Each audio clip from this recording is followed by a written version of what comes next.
So, on this little planet, there are quite a few 3D printers, most of who have not bothered to go to viral3d.com and put themselves on the map.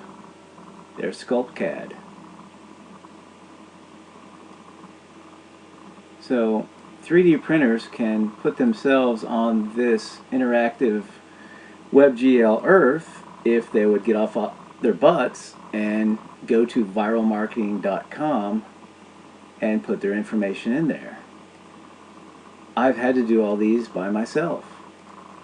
So if you want to get your 3D printer on the map, maybe you should get off your butt and go to viral3d.com and get yourself on the map, because it's free. And if you're not on the map, you're not on the map.